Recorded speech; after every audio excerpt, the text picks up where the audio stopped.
The Gospel according to St. Luke, chapter 7.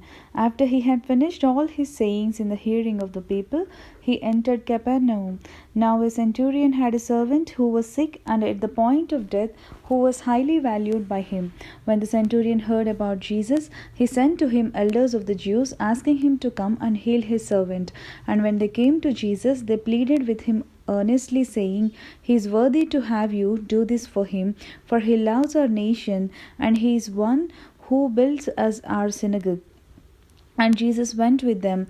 When he was not far from the house, the centurion sent friends, saying to him, Lord, do not trouble yourself, for I am not worthy to have you come under my roof. Therefore I did not presume to come to you, but say the word, and let my servant be healed. For I too am a man set under authority, with soldiers under me. And I say to one, Go, and he goes, and to another, Come, and he comes, and to my servant, Do this, and he does it. When Jesus heard these things, he marveled at him, and turning to the crowd that followed him, said, I tell you, not even in Israel have I found such faith. And when those who had been sent returned to the house, they found the servant well. Soon afterwards he went to a town called Nain, and his disciples and a great crowd went with him.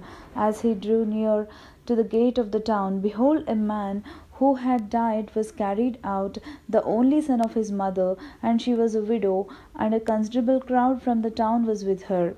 And when the Lord saw her, he had compassion on her, and said to her, Do not weep. Then he came up and touched the bier, and the bearer stood still. And he said, Young man, I say to you, arise. And the dead man sat up and began to speak, and Jesus gave him to his mother.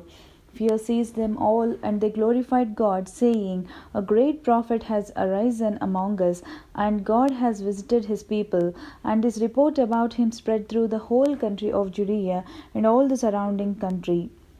The disciples of John reported all these things to him, and John, calling two of his disciples to him, sent them to the Lord, saying, Are you the one who is to come, or shall we look for another?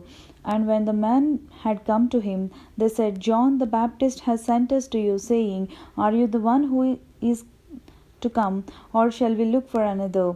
In that hour he healed many people of diseases and plagues and evil spirits, and on many who were blind he bestowed sight. And he answered them, Go and tell John what you have seen and heard. The blind receive the sight, the lame walk, lepers are cleansed, and the deaf hear, the dead are raised up, the poor have good news preached to them, and blessed is the one who is not offended by me.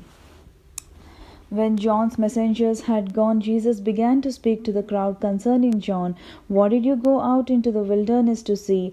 A reed shaken by the wind? What then did you go out to see? A man dressed in soft clothing? Behold, those who are dressed in splendid clothing and live in luxury are in king's court. What then did you go out to see? A prophet? Yes, I tell you, and more than a prophet. This is he of whom it is written, Behold, I send my messenger before your face, who will prepare your way before you. I tell you, among those born of women none is greater than John, yet the one who is least in the kingdom of God is greater than he. When all the people heard this, and the tax collectors too, they declared God just, having been baptized with the baptism of John. But the Pharisees and the lawyers rejected the purpose of God for themselves, not having been baptized by him. To what then shall I compare the people of this generation? And what are they like? They are like children sitting in the marketplace and calling to one another, We played the flute for you, and you did not dance. We sang a dirge, and you did not weep. For John the Baptist has come, eating no bread and drinking no wine, and you say he has a demon. The Son of Man has come eating and drinking. You say, Look at him, a glutton and a drunkard, a friend of tax collectors and sinners. Yet wisdom is justified by all her children. One of the Pharisees asked him to eat with him, and he went into the place of Pharisee's house, and took his place at the table. And behold, a woman of the city, who was a sinner, when she learned that he was reclining at table in the Pharisee's house, brought an alabaster flask of ointment, and standing behind him at his feet, weeping, she began to wet his feet with her tears and wiped them wiped them with the hair of her head, and kissed his feet, and anointed them with the ointment. Now, when the Pharisee who had invited him saw this, he said to himself, if this man were a prophet, he would have known who and what sort of woman this is who is touching him, for she is a sinner. And Jesus answering said to him, Simon, I have something to say to you. And he answered, Say it, teacher. A certain money lender had two debtors. One owed 500 denarii and the other 50. When they could not pay, he cancelled the debt of both. Now, which of them will love him more? Simon answered, The one, I suppose, for whom he cancelled the large debt. And he said to him, You have judged rightly. Then turning towards the women, he said to Simon, Do you see this woman? I entered your house. You gave me no water for my feet, but she has wet my feet with her tears and wiped them with her hair.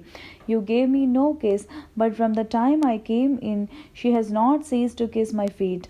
You did not anoint my head with oil, but she has anointed my feet with ointment. Therefore I tell you, her sins, which are many, are forgiven, for she loved much. But he who is forgiven little loves little. And he said to her, Your sins are forgiven. Then those who were at table with him began to say among themselves, Who is this who even forgives sins?